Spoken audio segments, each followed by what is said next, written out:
Keith Sims, welcome.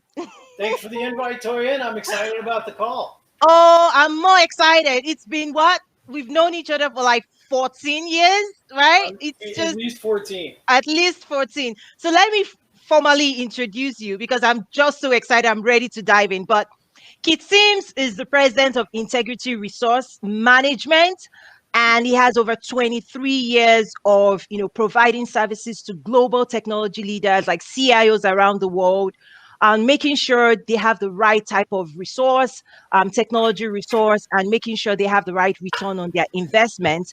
And I mean, my own version is Kit is the go-to resource, all things SAP talent. that's I'll, my I'll that's take my it. version, I'll right? take it. It's simple and sweet. That's better than my elevator pitch. Okay. So, Keith, before we joined, I was like, I have a version of my own like story of how we met.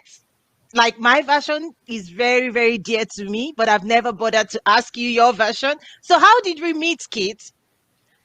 Well, I was on the corporate advisory board for Central Michigan University. I was doing some work with them and Monica, right? It's been a while. I know she's retired, right? So Monica Holmes, I believe, Hmm. had retired. But I started doing some work with them on resume writing, interfacing with people, coming up to campus, doing some in-person meetings. Most of the people coming out of the program, this is their first job in SAP, so they don't really know how to tell the story, and they specifically don't know how to tell the story about what they've learned at CMU versus just going to college and getting a degree in computer science.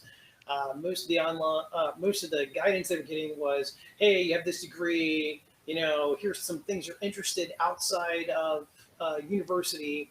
And so we were working with the graduates to create a storyboard. Basically, here's what I've done, but here's the projects I worked on while I was on campus, so I can more specifically align my work and what I'm capable of to the kind of work you're going to have me do. And I think that made the CMU graduates really stand out against the Yep. competition. I was not obviously placing everybody who was coming out. This was more of a I don't know, community service type engagement, but we saw a really high success level of the Yeah. graduate population that year. I think everybody but two of the students got placed before graduation. So I think the resume design and the engagement, as well as some of the coaching we did, made an impact. Yep. And boom, you were gone. You had an opportunity, and I will tell you, you stayed in touch with me, and that was one of the things I appreciated. Oh. Uh, very, not everybody did, and Mm. I provided a lot of assistance to a lot of people as they went through that process, coaching them on what to ask in interviews and how to focus the interview process on what they were going to do rather than what they were going to make or benefits or other Right. things that Right. easily come up in conversation. And then you landed a great job, and before I knew it, you were leaving that great job and going to Walmart. I don't think it was a short period of time. I just think I Well, was it was a a year while. that. It was a while, and interestingly, like the job, like the work you did really landed me a job, but I had three offers on the table. So Wow. yeah, so your gig was is it ThyssenKrupp, the elevator German elevator Yes. company, Danville, Illinois. I Yep. really wanted that job. Like I was in love with it. I went on site, I got the job, but Judy, I the got CIO, Judy Nagy, yeah, super awesome gal. I loved it. I Still friends loved with it. Judy. Awesome. So I had three offers on the table. It was that Federal Mogul, which was the automotive back then. Yeah. I also had that, but I was like, automotive industry, and then Whirlpool, right? So I did accept the Whirlpool, and I spent almost 7 years with Whirlpool, and that's when I joined Walmart. But like you said, I think for me, I really do value relationships. There are not enough good people out there, so when I find one, I hold on tight. So I think you're one of those people I've held on to. You've also been And a vice safe, versa. yeah. You've also been a good safety net. Like one of the things is that anytime I'm having crisis on the job, at the back of my head is like, I need Kit to get me a new job. I knew Sometimes you just need to talk about it. exactly. A sounding board, somebody to ask questions. Oh yes, Um, yes, and you've been there for me. I remember maybe 5, 6 years ago, even with my resume, because when you're stuck, okay, one of the things people need to know is when you've stayed with one company for a long time, and you now want to start exploring new opportunities, you have to almost look at the marketplace, like what you're doing in-house and the value you're bringing in-house. The market may be demanding something else that you've not used on in the company. For example, so when I was with Whirlpool, they used a lot of my manufacturing, procurement, quality management kind of skill set. But when I joined Walmart, they hired me on to do their global sourcing, like my supplier management, all of that.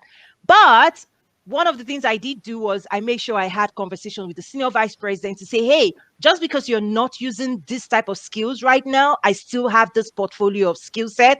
And that came in handy a couple of years later when Walmart decided to acquire like a manufacturing site for milk.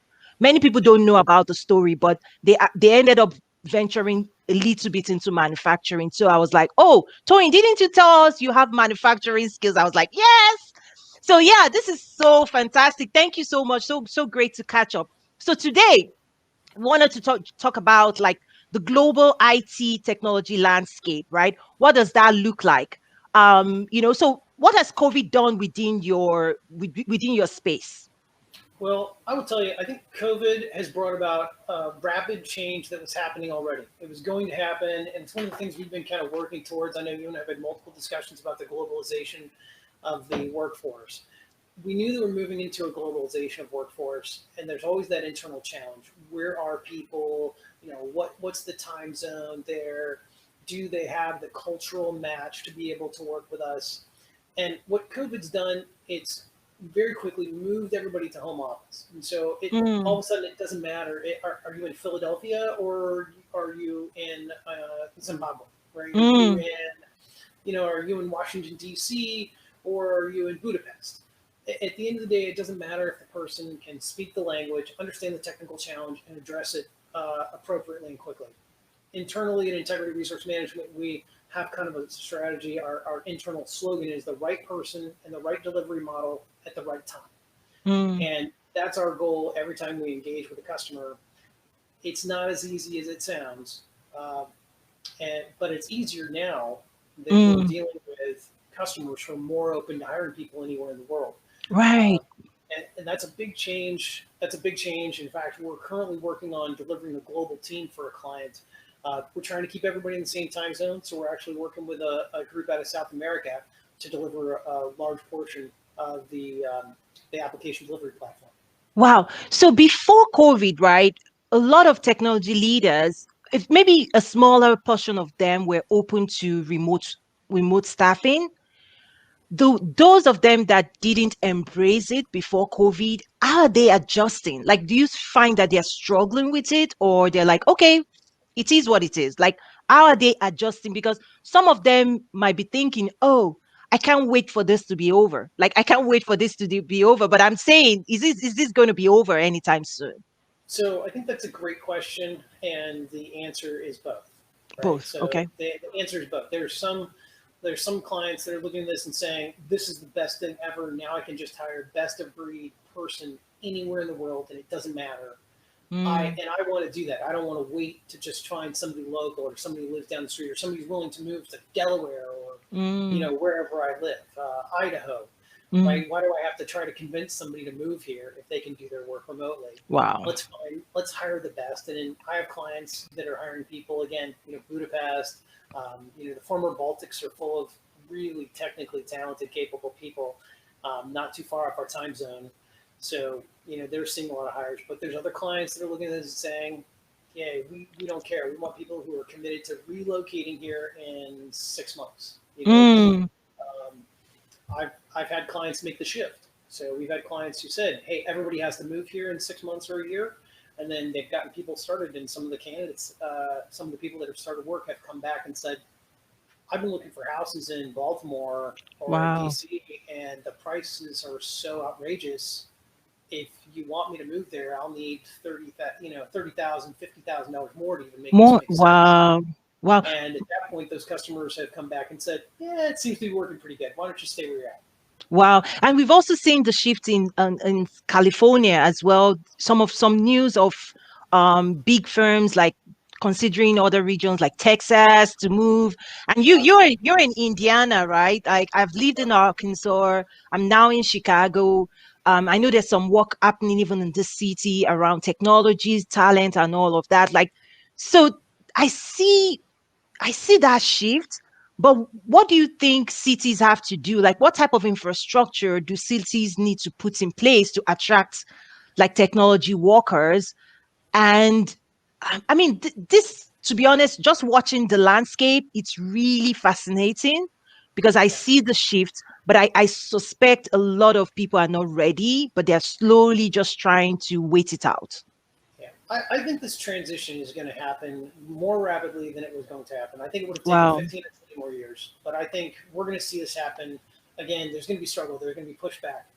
Um, one of the big factors is going to be the retiring baby boomers. So Mm, if we've been talking about the silver tsunami for 20 plus years, it's happening at this point, and it's happening at incredible rates. One of the things that held the most of the baby boomers back from retiring probably for the last decade was that 2008 downturn in the economy.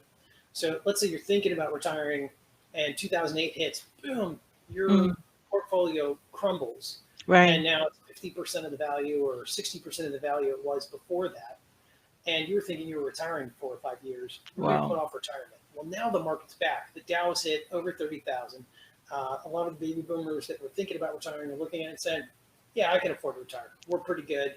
Wow. And I do have a client who has this time, he has this chart. It's the amount of BS that he has to put up with at work, right? It keeps going up. The amount of money that they're paying him, right? It's going up. And when they cross, it's a capital T, little r, time to retire. So the amount of BS he Wow. has to work put up with versus what he gets paid, time to retire. Time to retire. It's Oh my crazy. gosh. So I think a lot of we're going to see that big shift. And honestly, if you look at the workforce, if we're moving into a millennial workforce, right, they're going to make up I think 60% of the Mm, workforce in the United States by 2030. Certainly by wow. 2030, maybe as early as 2025. But if they're going to make up that percentage of the workforce, they're very comfortable being remote, working on their phones, working on laptops, sitting in cafes. I think that's going to drive the transition as much as so baby boomers retiring, millennials coming in. We're going to see more of that change, uh, Wow. and honestly, it's going to be a necessity because once it becomes a trend, once now people are comfortable with this, it's going to be a competitive advantage for a company who's willing to allow this flexibility. I think the Right. workforce is going to demand that flexibility, and we're going to move in that direction. Okay. I think what you just said is what I was looking for.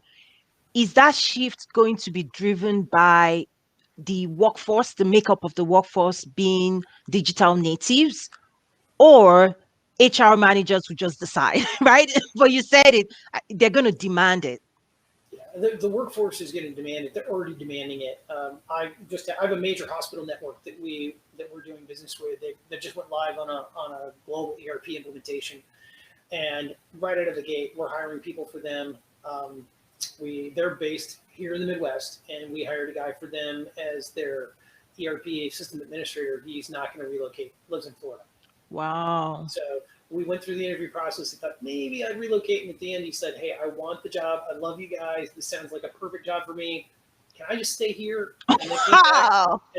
and said, "Okay, but we're going to take the sign-on bonus we gave you for relocation. We're going to take that back, but we'll still hire you." And he's like, "Done." So Wow. we're going to see that driven by the resources in the market. I think the market and the talent are going to drive that more.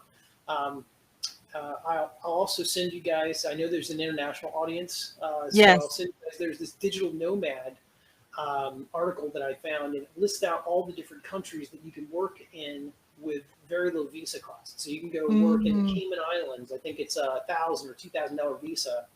You can work and live in the Cayman Islands for 2 years. wow. Mexico is very open. I think you only have to show up income of maybe $1,400 a month to go live in Mexico and be a digital nomad. So a lot of countries are starting to open up to the Sweden. Countries would like you to move there and pay taxes Of course. and Yeah, spend money. And exactly. and if the United States isn't going to get on board with that, other countries are, and Uh, we're going to see we're going to see did, those did, transitions. yeah, I would love to see that. Did UAE, Dubai, did it show up? Because that country is like, They're sucking everybody's dollar. They're I, taking everything. Like, come to Dubai. yeah, they're definitely on there. There were quite a few Middle Eastern countries that are on there, Wow. and honestly, just like you mentioned, we're looking at projects. We're actually engaged in bidding on projects in UAE, Qatar, and we're looking at putting together global teams to deliver those teams or to deliver those projects. So Wow. it's amazing the transition in such a short period of time. Price has always been a factor in Hmm. projects, and I think price will continue to be a factor in projects. I hope and I'm anticipating companies are really going to start moving towards quality Quality. and Yeah. the expected value proposition that they're going to get delivered at the end of the project. They're going to be more focused on that. Uh, you know, I think now one of the things you mentioned to me in our previous conversation was, hey, we're basically on TV, right, in our houses, and we're doing the same thing. I was just watching Fox News last night or CNBC, flipping through the channels, and all these people were at home. They're just like in their kitchen or in their Exactly. dining room. This, I'm like, well, we're the same.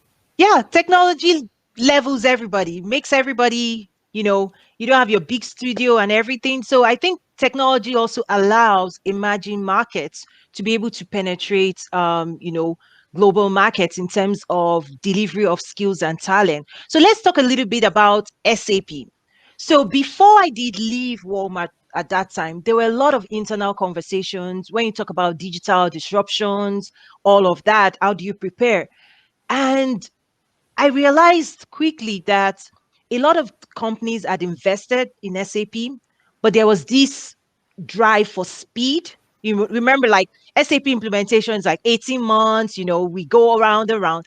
And there started to be this restlessness, when it comes to leadership around speed. And then we started talking about cloud. And SAP also started introducing cloud solutions and all of that. I don't think I ever shared with you, but I was actually part of some renegotiation process between Walmart and SAP. In fact, I was responsible in strategy, going line by line through everything that SAP sold to us at that time. Like, I had the responsibility of saying, okay, Toyin, are we using this? Are we going to use it? When are we going to implement it? Like, we need to see everything, which was probably one of the most complex contracts ever, right? I can imagine how many. I just signed I just signed a It- 140-page contract with a client, oh and my gosh. it's the biggest And contract I've ever signed. and So I I can't don't imagine think, what that one looked like. yeah, well, I don't even, I'm telling you, like, there's some, because I had to go line by line. Because when it comes to SAP, for you to look at those lines, you have to have the end to end cross functional background, which is what Yes. I brought to the table, right? FICO, end to end, right? Procurement, all of these things. So it took somebody like myself to really make sense of the of the solutions. But part of what drove those type of conversation was this digital disruption. Hey, Yeah. we're investing this amount into SAP. Yes, we'll keep, centralizing, streamlining, reducing redundancy. We'll keep doing that, but we need speed to market, right? Cloud solutions, things that we don't have to wait 18 months to derive the maximum value from it. In fact, part of the project we also initiated was called value management, because the business community was demanding from technology to say, hey, when am I going to get value from this investment? Like, value, value, It's value. And they wanted it yesterday. What are you seeing in that space as well? So I see a couple big things around cloud that are encouraging to me, and I think ServiceNow has certainly got into, and they're trying to put a circle around SAP and a lot of the other long-term applications. I think these organizations are doing a great job of increasing their speed to market. One of the biggest challenges, and it goes back to what we were just talking about, the baby boomers leaving the industry, is that a lot of work is not properly documented. Mm, Nobody has a clear idea what this person does. And mm, so one of the challenges when you go into and start doing an SAP implementation is you're forced to document these work processes. You're forced to, so that's what's so expensive. It takes a lot of time. What does this guy actually do? Not what we think he does. What does he actually do every day that has to be done if he's there or not? So creating that documentation versus just tribal knowledge is a very expensive process for most companies. I think SAP did a great job moving into their when they moved into the cloud, changing up and moving from their ASAP methodology to the mm-hmm, Activate project mm-hmm, management methodology. And the difference is you're moving to more of a sprint, right? It's mm. moving to more of a sprint. We're going to do this Agile. piece. Yeah. We're going to move to this piece. We're going to So, for other SAP projects in the past, 20, $30 million big bang project, we're going to do it all at once. Now it's a lot more bite size. Even a multi-billion-dollar global company might see projects in $1 to $2 million budget range and be Oh, delivered in 3 to 5 months. okay. So you're looking at statements of work where you're completing a statement of work in 2 months to 5 months with a set target on pricing. You achieve those goals, then you move into the next project, right? Each project stands on its own. The client's continuing to get value at each stage. There's no failure point. Like if we, at this point, if we stop moving forward, we still got value rather than the traditional model was if we don't spend 30 million, everything was a waste of time. Exactly, exactly. Right. You wouldn't It's get that value until you spend this much and put this hundreds of people on a project team, which was traditionally what was, right? Wow. highly risky, and career ending, right? I've Yeah. seen Failure scenarios. rate. Right, I've right, failures. I've seen lawsuits. There, even today, there are still probably a good 30 or 40 active lawsuits against the big five delivery firms for delivering products in that manner, where right, they've gone in over multi-year, and then the client. It's hard to manage client expectations through that right. process. Right. And that discipline, in fact, part of my thing was I was one of those people you call on for distressed projects. Right? Because there's a certain discipline that SAP brings that you can't just skip steps, right? You have to do the requirements, documentation, you have to do the gap analysis. See, I still remember because I lived this world for years, right? The gaps. But interestingly, if I shift this a little bit into our world of entrepreneurship, me shifting from corporate to entrepreneurship, I think that discipline really, really helped me. In fact, Absolutely. I'm teaching a class this Friday called like how to take your business ideas to implementation, right? And it's coming from this whole background where now that I've been an entrepreneur for several years and I've studied this value proposition, business development concepts, and through my design thinking background, I'm like, wow, people really don't see that building a business is not just I want to XYZ. It actually has to do with a systemized way of bringing value into the marketplace. Yep. Right. So I've kind of developed like my 6 step process. Like people, I'm sure people are like smiling and wondering, like, why is Toyin doing this? But Do you and I talk about this book I've been reading? tell me.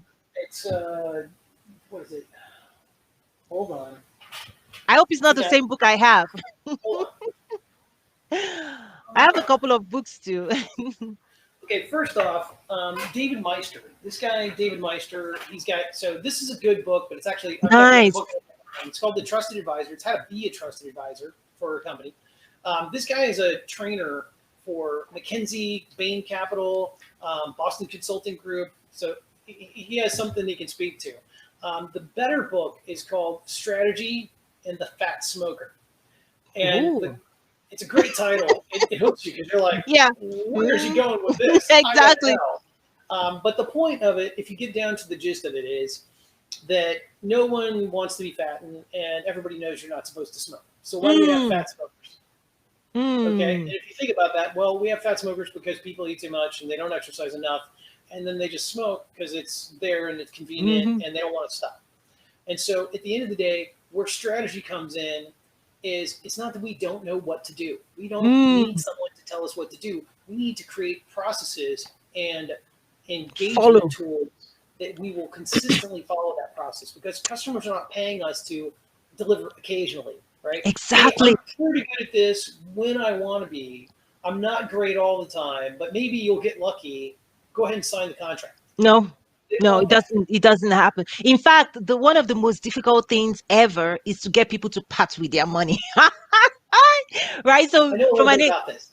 I'm sorry. Oh, I know, of even course. after we've done the work, they're like, that bill, yeah, oh yeah. Woo! I mean, we really love the guy, but no, How I wish, we Keith, that I sat with you, for a long time before I even started. Because over this journey, I think I figured it out in terms of from a process standpoint. And when people see the type of solutions that I bring, in terms of the various platforms that, my company has released to the marketplace, it's almost like this.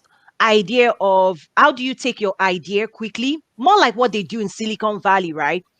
It's almost like an assembly line for business, right? You go to Michigan, you want to create a car, you know, it has four tires, it has the engine has to be look this way. It's almost what they've done in Silicon Valley to say a fully functioning business should have this concept, like a customer profile, all of those things. So those are the things that Persona, yeah. yeah, So in SAP, it's exactly. like Exactly. personas. So, yeah, so it took me a while to figure it out. Now, within my community, as I look at my community, the community I lead, and I talk about trade and international trade, there's this understanding that the foundation of international trade is still business, right? You've got to understand the foundation of business before you say you're going internationally. So, as I've Right. engaged with my community, I'm realizing that we really have to support, especially minority voices.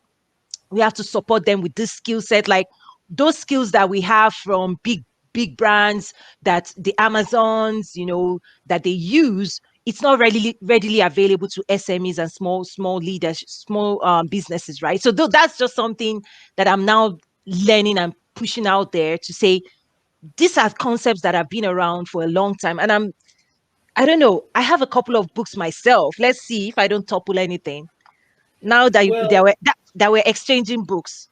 This is one. perfect. Oh, yeah. I Yeah, love design this. thinking, anything related to design thinking, I'd highly encourage people to look into it. You So flip it's it over, yeah, it's a flip over, and then there's read it another one. backwards. Here's what you did not do, read it backwards. Business This is model another one. simulation. Yeah. So one of the things I tried to do was digest everything and then simplify it into like six steps, so That's an that's average what, person can understand. you know what, that's the whole world. I look back at I'm blessed. I lived with my grandparents for a summer when I was 5 years old, and my grandfather did not talk a lot. Mm, He was a man of little words and action, and consistently he would give me little sound bites, right? And those sound bites stuck with me. I mean, I quote him all the time.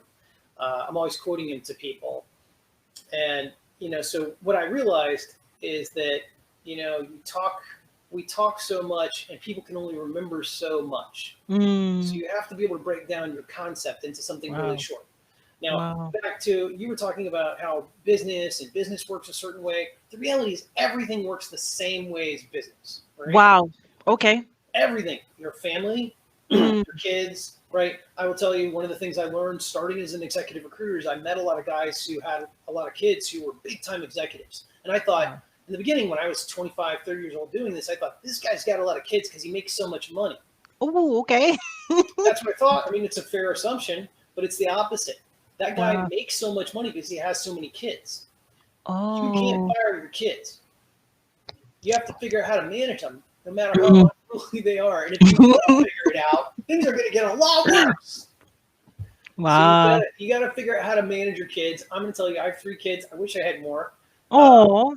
But my kids have taught me as much about business and about managing other people and managing relationships as I've learned in any book or any seminar Wow. over my 23 years in the business.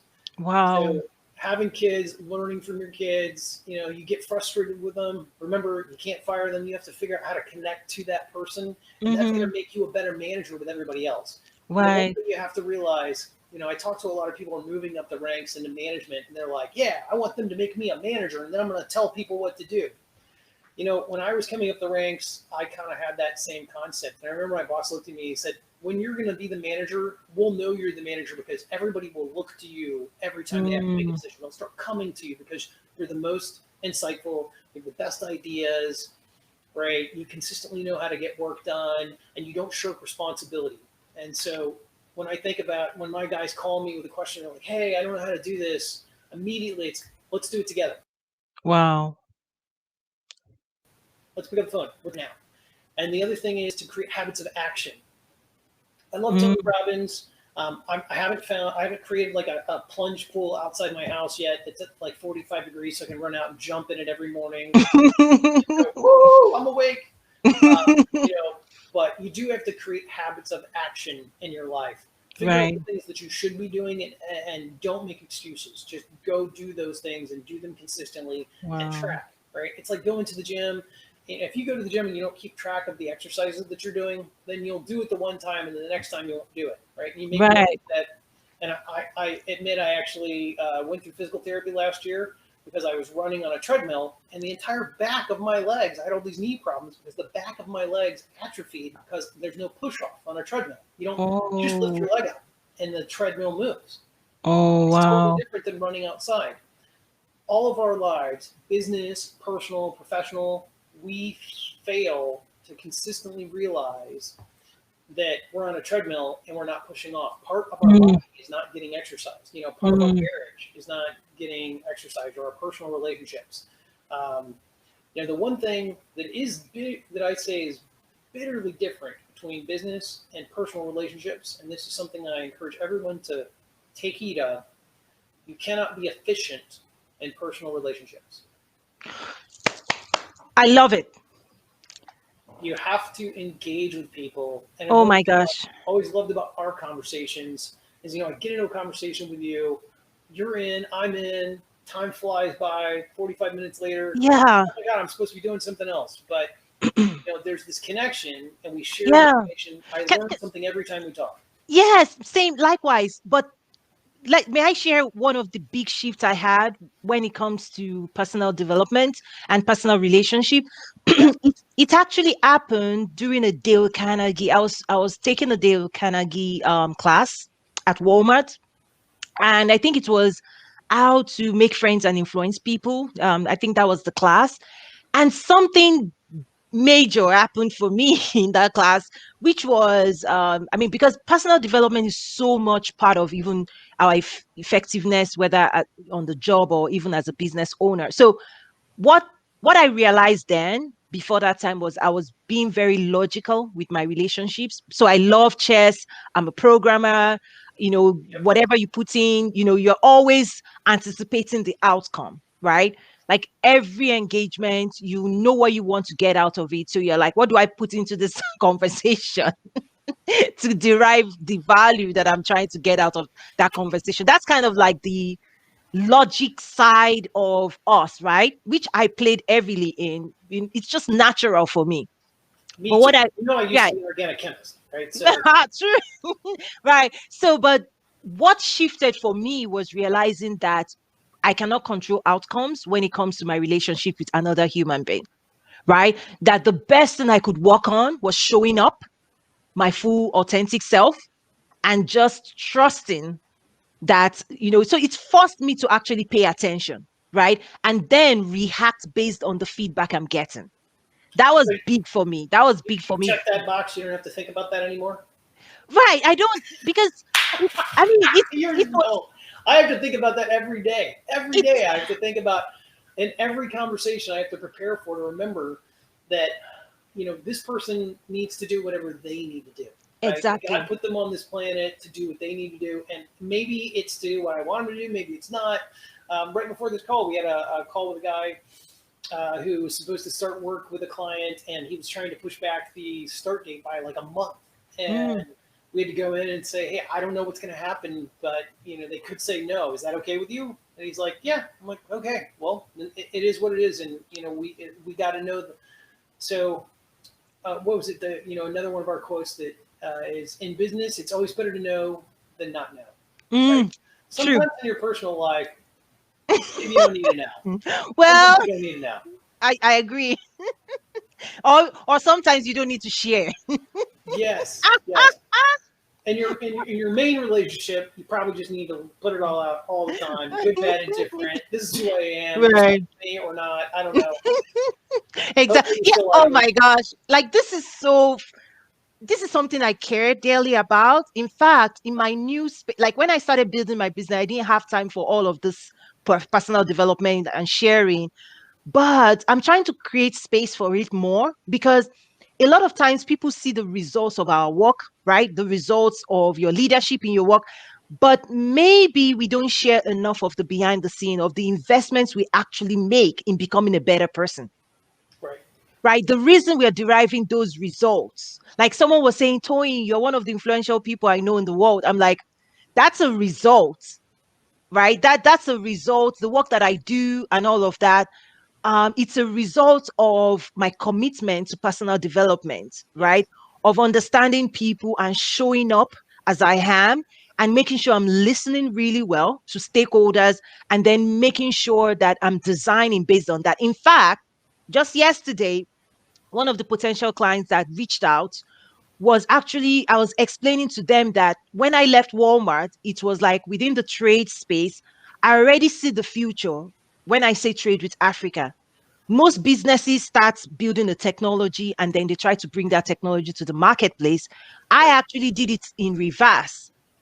It's I the best way to do it. basically, I was looking for the stakeholders, bringing them together, listening in on the conversation, and based on the demand, I was creating solutions for them.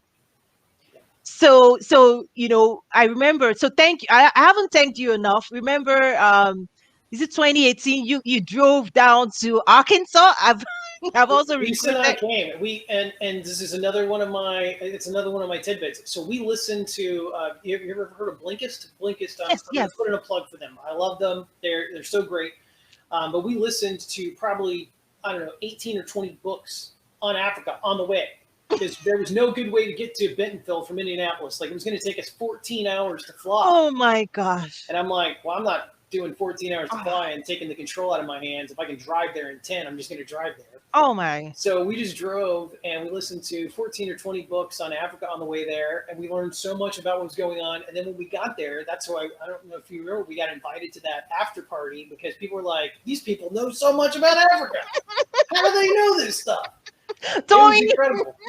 no, it's like what they say, like when you just implant this message of a red truck or a blue truck, you start seeing the blue truck everywhere. So it's Right. like when Toyin says trade with Africa, Kit is like, I'll check that out. And now you're like, you're in, It's right? everywhere, I'm talking. I talk to clients, and even talk to them about outsourcing. I'm like, hey, there's outsourcing opportunities. India's getting expensive. Um, there's outsourcing opportunities in Africa. There's trade opportunities in Africa. So I don't know. My big challenge, and I think your big challenge too as an entrepreneur, is I'm always thinking about all these different things I can do, and I have more ideas. Like I have conversations with people. Like I just wish I could come up with an idea. I think I could be an entrepreneur, and I'm like, okay, by definition, that makes you not an entrepreneur. Like the fact that you just said that means you're not Mm, an entrepreneur because I'm on the other side of that. I have 5 business ideas a week. I mm, mean, easily 5. And I sit down with people and I'm like, okay, so I had this idea and I crush it out on a piece, on a piece of paper in a 30-minute conversation. They're like, how long have you been thinking about that? I'm like, I don't know, about an hour. mm-hmm. And they're like, what? That would have taken me 6 months to come up with that business plan. And Exactly. and so I'm putting that together in an hour, but the problem is the ADD, the excitement, right? The chase. I love the chase. I want to go do that, and that doesn't pay. Chasing everything doesn't pay the bills. Right. So one of the things, one of my coaching clients, she's actually kind of like that. And one of the transitions I helped them make last week was this mindset of instead of seeing herself as a business owner, she needs to start seeing herself as an investor. Yeah, Because once you start seeing yourself as an investor, you start detaching yourself from this particular business you're holding on to, yeah, and you start bringing more process into the space where you can now start bringing other investors so that you can start investing in other. It will give you the opportunity to pay attention to other opportunities coming at you. The other thing that I also do and I encourage you to do is people like us, because we have so much going on, ideas will keep flowing because ideas would find itself to people who know how to bring it to bear, right? right. So if you've been successful with 4 or 5 ideas, guess what's going to happen? This is, some people say universe, I say God. It's going to find you to whom much is given. Like you're going to get more ideas. So part of what I told her as well was give yourself permission for ideas to flow, because sometimes you could just say no, enough, I'm done, right? Let me just focus on no. So I actually have a process on my phone that all my ideas, I give it permission to come. I may not work on it today, it might be next year, it might be 3 years from now, but I give myself permission to receive new ideas and I put it down. and I take a look at it, I map it and all of that. So it's also part of the reasons I now use that 6-step process, because just having an idea is not enough, because there are so many more people around the world that have ideas, but they don't know how to create a business out of that idea, right? Yes. That's the Well, biggest challenge. and it's the same thing like we just mentioned a minute ago. Um, business is really everything, right? Business is government, right? So government has shiny idea syndrome, John, right? They have the shiny idea, they want to follow it, but nobody knows how to make it happen. And Mitch Daniels is one of my favorite politicians, currently the president of Purdue University. And his book, Keeping the Republic, he pretty much lays out that every problem that we're facing as a country in America, and probably almost every problem that's facing the world today, can be solved by people who already know how to solve those problems. They Mm, just don't have anybody willing to listen to them or give them resources wow. uh, to enable their ability to solve that problem. They don't have the Wow. right audience. So, one of the value propositions I think I've had as starting in executive recruiting and then moving into leading a professional services firm is that opportunity to connect those people and empower them. To Mm-hmm. empower people, it's okay. You can make this decision, and sometimes you can make the decision not to do this. That's okay. Right. You should make the decision not to do this. Um, and other times it's what do you really want to do with your life? And I think that's back to what you were talking about earlier, is being able to connect and be authentic. It's helping other people be authentic. You can be authentic, but if the people around you are not also going to be authentic, Wow. you're going to lead a false. You're going to be making your decisions on a false premise. So you have to Right. find a way to get the people around you to also be authentic. Start asking them the questions. I grew up in a military family. My dad's a lieutenant colonel in the Air Force. 30 years. Wow. So I'm used to moving around, and I many times in my life I had people tell me, my family members, the people who love me, no one cares how you feel. All they care Woo. about is what you accomplish. Get back to work. Oh, wow. I mean, and that's when I'm like 8 or 10, right? So, as an adult, it's been a real. I still give my kids that. I let them see that there is a good portion of the world that is no one cares how you feel. Get your work done. I want them Mm, to know that exists, but I care how you feel. yes. And at the end of the day, that's back to the not being efficient in personal relationships. It's Mm, I care how you feel. It's important to me. We need to make a decision based on how you feel and what we want to accomplish together. Let's get those things on the table so we're not surprised exactly. by them later. And I didn't learn this until I was in my 30s. Wow. It certainly made a difference in my marital relationship. I I know. think it But made me better with everybody else as well. yeah. Wow. And I think even with COVID, so one of my professional friends, I mean, late last year, I saw him struggle with being able to support people through transition, right? Because COVID made all of us remember what it is to be human again, right? I think we were all running this postmodern life, the sophisticated life, Oh, we were living that.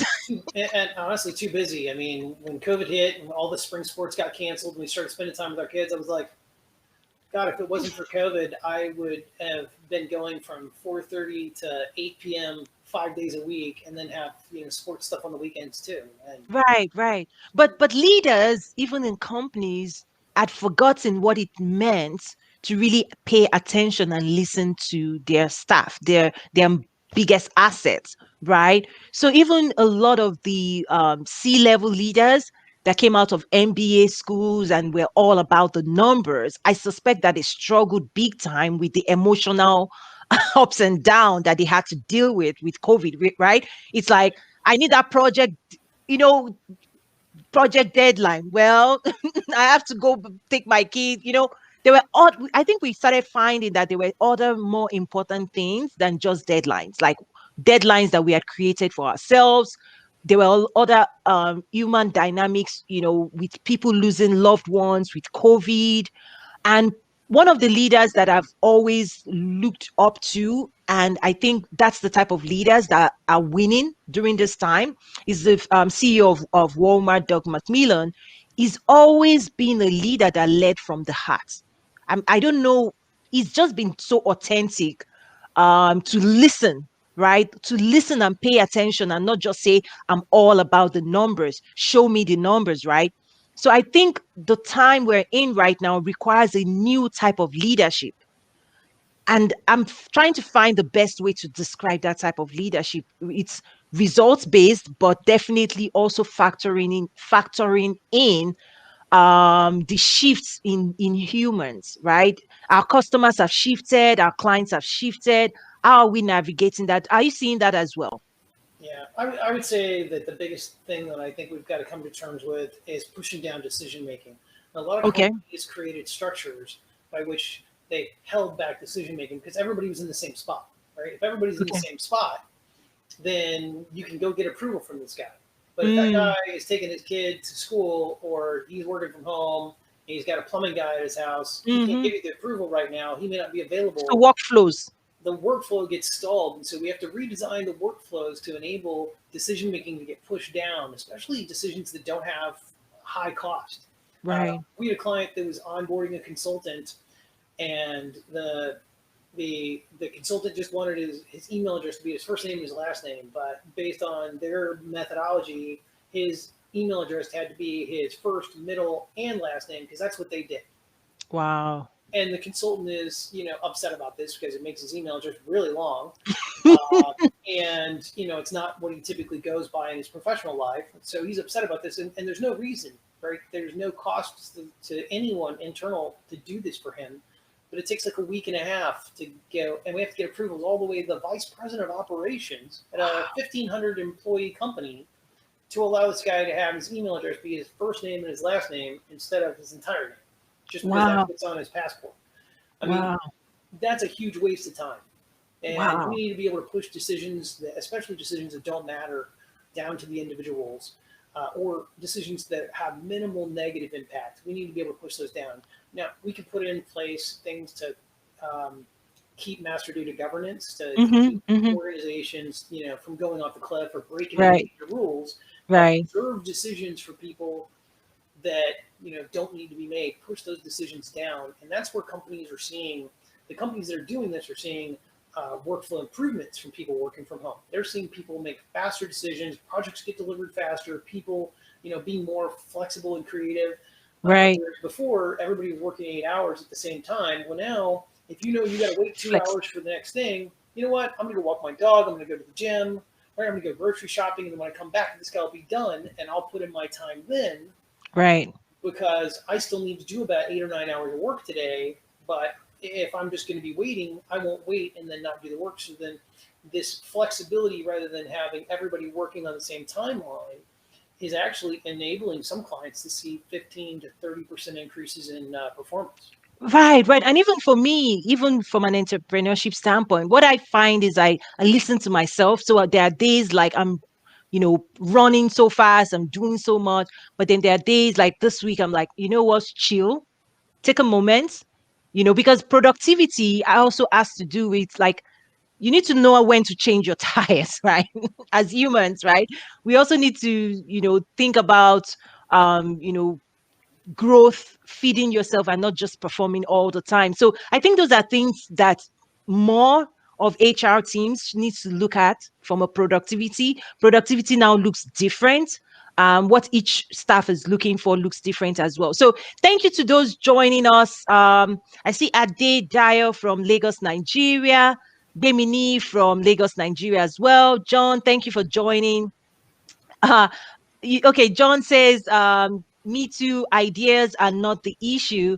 You have shiny ball syndrome. Absolutely. You need to sign up for my class this Friday if you've not seen it, as well. It's one of those things I want to help people take, in terms of take your ideas for, to execution to have impact. And I'm going to walk people through the 6-step process. And I think if people get this framework in place, then you can quickly run prototypes, right? Minimum viable products with your ideas as well. Robert also Undaru from Nairobi, Kenya. John says new leaders need to solve both business problems and people problems. So Oh, I don't know if we have to solve the people problems, John, but we need to help them and enable them to solve their own problems. It's just Yes. like with your kids, right? I can solve your problem, then you become dependent on me every time you have a problem. So like when my Yeah, or kids, maybe, yeah, or maybe we give them the tools. So part of what I've yeah, also give them the tools to help done, yeah, solve. tools, because throughout my career or adult life, I've always been self-aware, right? And when I see myself struggle in one space, I'll just go into books. I'll tell myself, I'm not the first person to encounter this challenge. Who else has done this? How did they solve it? Right. I remember there was a time I had to invest more in communications, right? Because when you're in management and you have staff and your communication style is different, you just have to learn what other people prefer in terms of how you want to communicate with them. So I had to invest in reading books and listening. And there was even a time, I kid you not, there was a book I bought that even when I was reading that book, I had to put a piece of paper on the cover of the book. I wouldn't let anybody see the cover. You know why? Let me tell you the title of the book. It says how to work with screwed up people. I think that's everybody, right? It's just like George Carlin has a story, right? And the George Carlin story is that what is it? It's my stuff and it's your shit, right? So, and hey, don't mess with my stuff. Keep your shit out of here. He's like, who So moved my cheese? Like, immediately, all of us think like that, right? Everybody else's problems, those are their problems. I don't have any of those problems. yeah. But the But I reality is, you have the same problems, and the more it annoys you, right? The other piece is the more it annoys you, the more likely you have that problem. right? And to be honest with you, I just remembered I took that book to work, not realizing, and I was like, oh no, I need to cover, like, I don't want my coworkers thinking it's about them, but it was. Totally. I And was like, it's I had just changed into a new team, and that team, the way they were working, I couldn't understand them at all. I was in that team. I was like, what's this? Like the language, the way they spoke, and they had been together for so long. So I was the newcomer. yeah, you need I to was figure like, out how to work within their situation. I didn't understand. I was like, I need to go get a book that explains this to me. And one of the things I got out of that book was not allowing other people's issues to become yours. That's right. Like, you know, you can observe their drama, right? You can observe it, you can acknowledge it, you can be a guest in their own space, but don't let them make you cross that fence. Yes, so I have a similar approach to it. If someone's crazy, don't try to understand they're crazy, right? Because by the time you Mm, understand they're crazy, you're crazy, right? You right. just have to allow them to be crazy.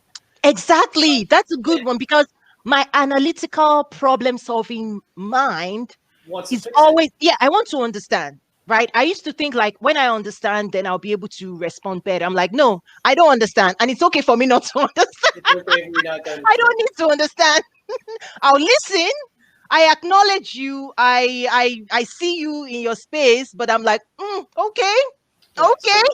So I noticed Robert asked, "What's the impact of working from home on productivity metrics?" So Exactly. I'm an early adopter. So I actually left the company in 2008, right as the economy was buckling. So the day I resigned was September 29th, 2008. It was at the time the Wow. single day drop in the stock market. I literally resigned at 8 a.m. And at 9, I was in the car driving home, and they were coming on the news talking about the stock market drop, and I'm like, I Wow. make the right choice. Sometimes you just got to burn the ships, guys. So I burnt the ships. We built the business 12 years later. And when I did, I had to make a decision, especially for staff that came with me. Did we want to provide healthcare benefits or do we have an office? Because that was a Wow. real choice we had to make.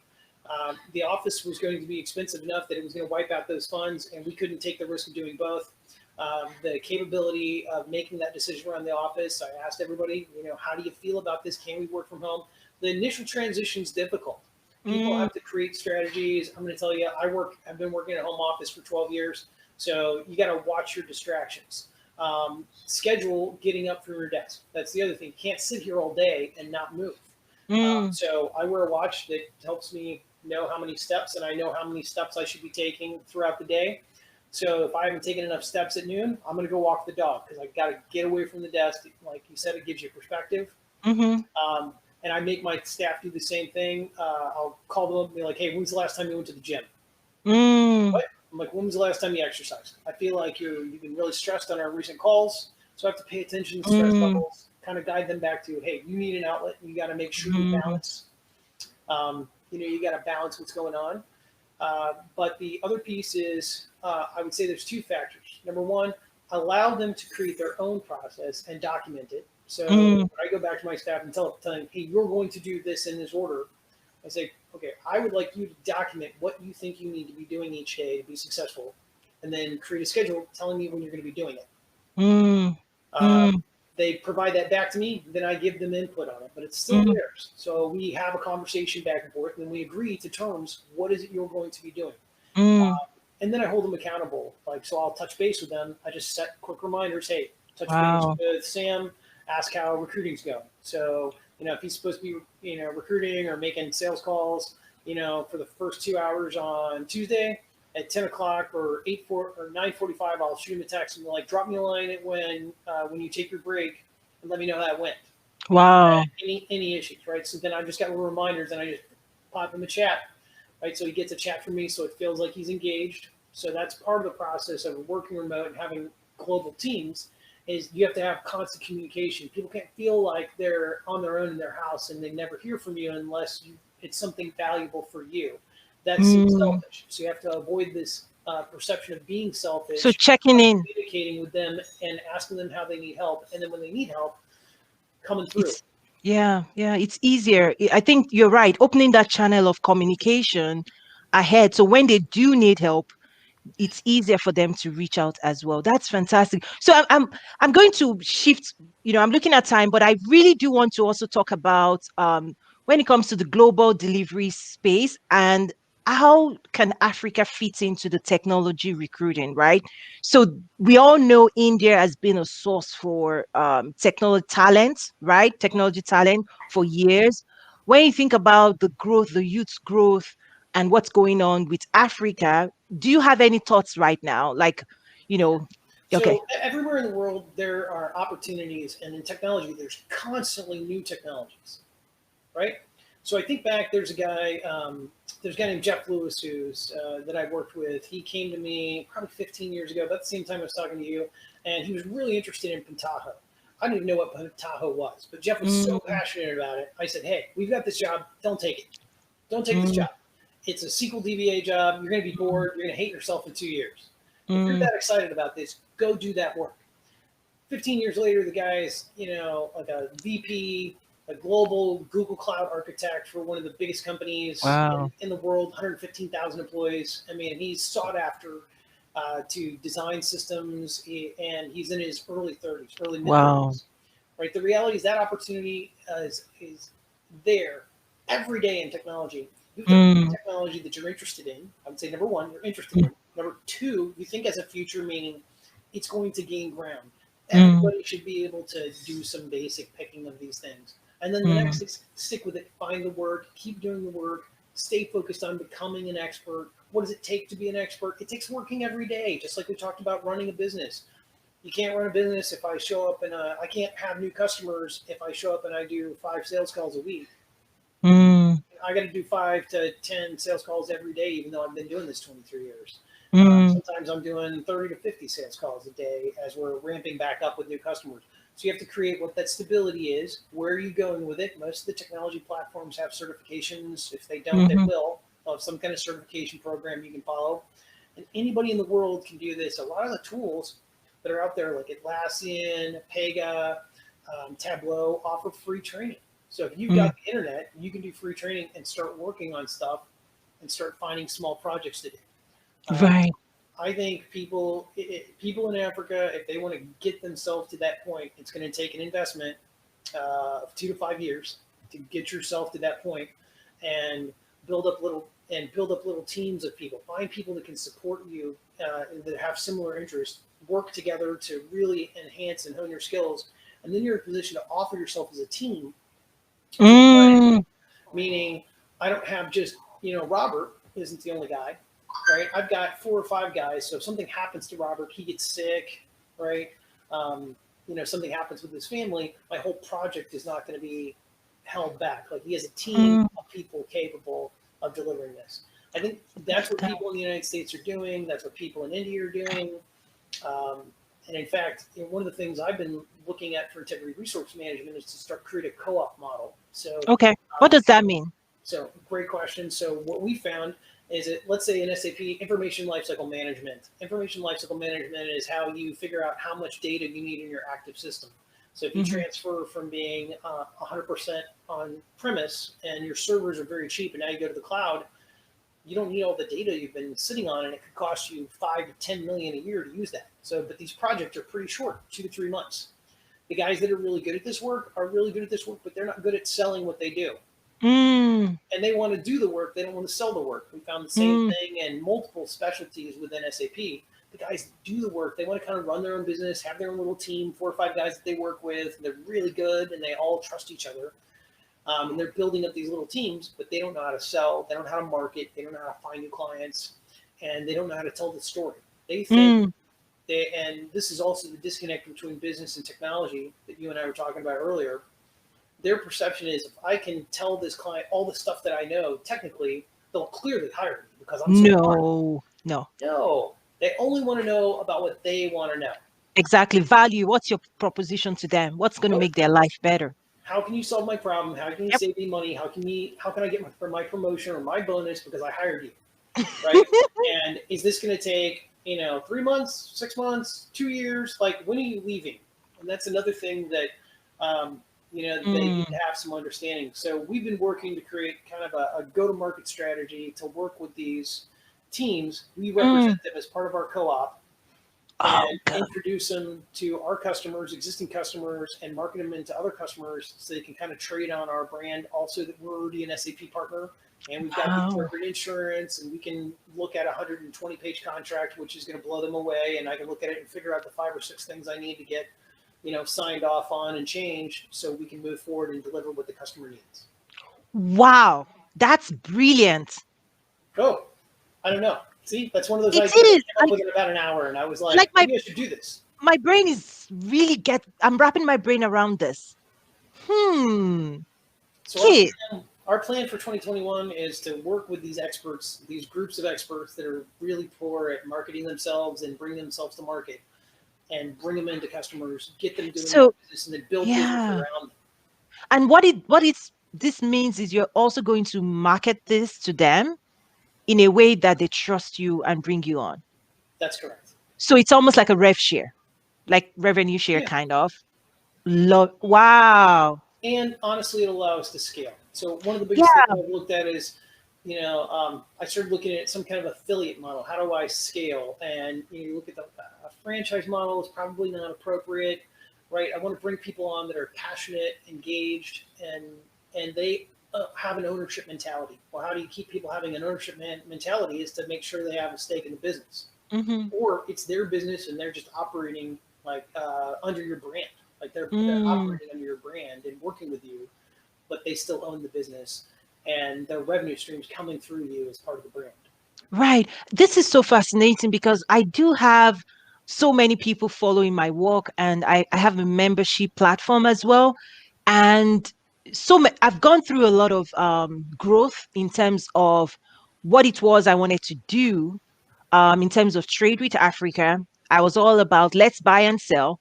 But then once paid attention to the landscape, I realized that I needed to help mature the landscape first before we can actually do those transactions. So I've been investing a lot in terms of teaching them and also helping other people be successful as trade facilitators. So what you just described now is something I want to think through. I'm going to spend time thinking about it because it's almost like it's a win-win because their success is your success is their success as well. And the other component, I don't know if you've also stumbled on, is how do you also create a developmental support for those co-ops? Because what you're going to quickly start seeing is your level of excellence that you promise to your clients Are they able, or would you need to upskill them to get there? Have you encountered any of that? Could you ask that again? Yeah, so Slow. I know I'm doing the solution on the fly right now. So it's almost like when you bring this co-op together, which I also do in a way, but not the way you've described it, is you're going to start looking at their delivery models and their their Yes, soft skills and their professionalism and all of that. When you do find that they might need some type of support, whether communication support or personal development, and maybe you've solved it or not, it's almost like, how do you support them through their own growth process? Because they are now technically under your team that's right. in a way. So I would tell you that specifically ends up being what we do. So we come in Mm. and we help them figure out how to communicate their message. So what is your message? We help them build case studies, right? Most of the Oh, time, we're on a conversation. So information lifecycle management. I'm talking to the guy. Hey, do you have any case studies? No, I don't have any case studies. Okay, have you had any successes? Oh yeah, I've had yes. successes. Well, can you tell me about a few of them? And we start walking through it, right? That conversation. I'm another one. A guy I was talking to had ended up, as we were going through it, he had saved 300,000 FTE hours with a $400,000 project. So he'd Wow. eliminated 300,000 FTE hours every year. But he was like, yeah, well, I did this project. It was about $400,000, and we were able to streamline, these accounts payable operations. And I'm like, okay, and he had never thought of it. He didn't look into it. And then we started Mm, really digging and saying, I'm like, okay, now this is a story people care about. Like that's 1,500 people. mm, These jobs are we don't need these people anymore. wow. Right? We completely automated. And how much did it cost us? $460,000. That Wow. seems like a pretty good return on investment. I like a guy who thinks like that. We're Wow. looking. The whole world's looking for creative problem solvers, and they don't Wow. care where creative problem solvers are. There's so many people in the world who are going to walk into a room and say, "Okay, this is always how it's been done. I guess I should just do it that way and not rock the boat." The people who are asking tough questions, and then when they don't get answers, they're looking for answers to solve those tough questions. Mm, They're in short supply. Uh, mm, Another one of the integrity resource management logos is there's a shortage of good everything in the mm, world. Because wow. by definition, if it's good, other people want it. I There's love it. always a shortage of the good stuff. And there's a Wow. shortage of people who take responsibility. There's a shortage of people who are looking to solve big problems. There's a shortage of people who are going to take responsibility for those big problems. Wow. I'm telling you, this is a good space to really wrap it up, because you're ending on a very fantastic note in terms of when you look at the landscape, it doesn't really matter where you are in the world. If you can solve problem, and the way you said it is creative problem solvers. Did I say that well? Creative problem solvers. That's really what we all need to be. So, Kit, where can people find you in terms of people looking to connect with you? Yep. So you can find me on LinkedIn. If you type in the Keith J. Sims or Keith Sims Recruiter, you should be able to find me pretty quickly. I think the picture there is me with my wife. So that up there. Lovely wife. I've met her before. That's right. And, I'm particularly proud of that. I don't know if you guys heard, that's my dog. She just came. She decided she needed some attention while I'm on the phone. But I'm Chief Onion. So Chief Onion on Twitter. On Instagram, I think it's Integrity SAP. So Integrity SAP on Instagram. And then Facebook, it's Integrity Resource Management. So we've got a Facebook page, we've got a LinkedIn page. We're part of, we joined the Sanford Bros. So part of this all, it sounds great, but we actually joined Sanford Bros, the Sanford Bros network this year. Sanford Bros is Mm, one of the top 10 recruiting firms in North America. We've got about 150 offices across the country.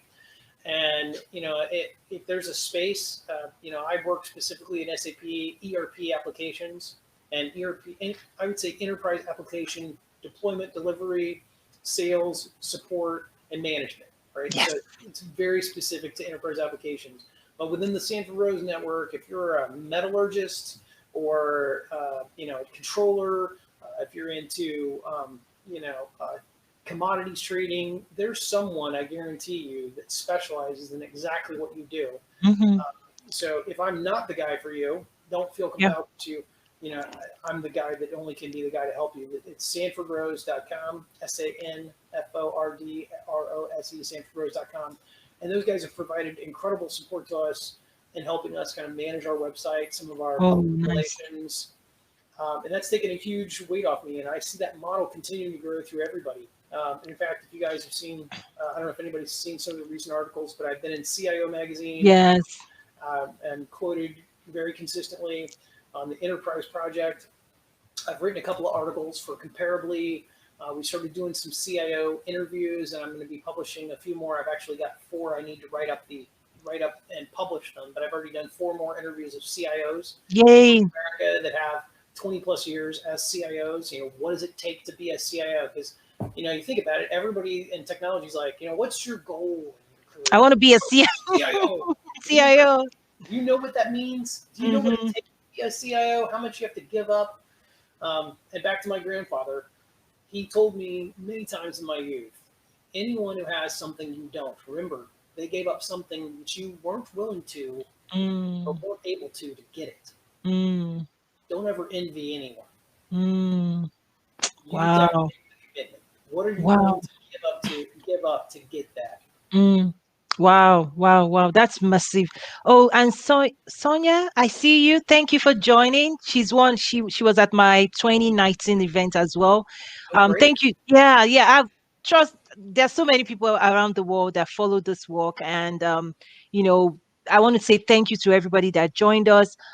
Keith, it's such an honor. See, the hour has gone really fast. Can you I know. I was a little nervous about an hour of talking. I don't know why. I No, sounded like no, no. This was really good. Thank you so much. Yeah, we're going to make the video available because what's also going on right now with the world, before it was easier for you to get people to come to come based on your own demand, but now a lot of the content and information we put out there, people can access it on demand, like at their own leisure, because people are so swamped.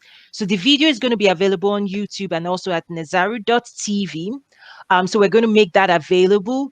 Also, what we also do is there are nuggets of information key that we've shared today. We'll kind of probably piece that up and frame it in terms of the key nuggets coming out of those segments as well. So I want to thank you again. Such an honor. I know you and I will keep talking. It's been no, an honor, no. The yeah, honors, to know you. the honors mine too. I mean, I've been Oh, honored to know you and see your progression, oh. and to have somebody else in my life who thinks, what, this is a big problem, but I feel like I can solve it. Wow, yes. And I'm still a few, little years into the entrepreneurship. Trying to learn really fast. I look towards people like you that have been there, you've made it, you've survived. I know it's not easy, but you know, um, listening to other people helps me a lot to stay in the course and just keep moving forward. So I'm very thankful and very grateful to have people like you that I can call and say, hey, this is what I'm thinking, and be willing to pick my call and respond as well. So thank you so much. And thank you. Say hello to your wife as well. Such a I, pleasure. I Thank you. will. And the thing you mentioned right there that was so impactful is don't forget to ask for help. Everybody Mm, thinks one of the hardest lessons to learn as an entrepreneur is that you think I'm tough, I'm this person, right? I can do this. You mm, have to ask for help. And it's amazing how many people want to help you. People yes. are looking to help, they're looking to be part of something bigger, and they're excited to help you if you've got something interesting. At a minimum, they're going to introduce you to somebody else that you may have never met who could end up being this amazing person in your life. So, Yes, absolutely. Definitely, my story is the story of also people responding to me when I call them, like you driving all the way, many people coming from all over the world. So, I mean, it's all about when we bring value and we're able to connect with people as well, and those people also see your story being something that adds value to the world. People respond. So you're absolutely right. I agree with you. Thank you so much again. I want to also make a few announcements. So thanks, Keith. I really appreciate it. Say bye. thank So you please guys. reach out. Make sure you use the Keith J Sims on LinkedIn. Okay. It'll Check get you out. directly to me for sure. Yes, and Keith is the goat. Like if you're looking to also transition when it comes to technology, Keats is he has a lot of information and a lot of knowledge that is a go-to resource. So it's one of those people in my life where if I have questions, I just go to him. I know where to go. So thank you so much again, Keith. Thank you guys. Have a Thank great day. you. Thanks for the time. Bye bye. Oh, thank you. Oh my goodness, such an honor to have Keith online. So I just want to make a few announcements. Next week, same time, my guest is going to be Honorable Chief Anthony Oneya. So basically, he's going to be joining us from Lagos, Nigeria, but he's the SSA senior special advisor to the governor of Kano on Lagos affairs. So for those who follow things like World Bank doing business, the two states in Nigeria that actually contributes to that number is Kano and Lagos. They're the epicenter of state of trade in Nigeria. So he's going to be joining us from Nigeria next week. You don't want to miss it. And then this coming Friday, this very week Friday, I'm teaching a class on taking your ideas, bringing your ideas to life, and it's back to business development in terms of how do you build a business in terms of shorten the gap. How do you shorten the gap that it takes you to solve a problem and bring value based on your business idea? So that's something I'll be teaching this Friday. If you go to okay, I'll probably send the link as well, but my personal page as it on LinkedIn, or if you go to toyinumesiri.com/ideas to life, that's where it is. But do DM me if you would like to attend that class. We already have a full house in terms of the sign up. I already checked the sign up. We have a full house. So it will also be a great time to connect with other people and see how other innovators are bringing their ideas to life. So that's it. So I'll see you next week. And thank you again for joining. I'm going to play a video of my beauty line. Do check that out on Amazon. And if Valentine is coming, so if you're a guy and you want to buy something special for the lady in your life, please do check that out. Thank you so much. God bless. Bye.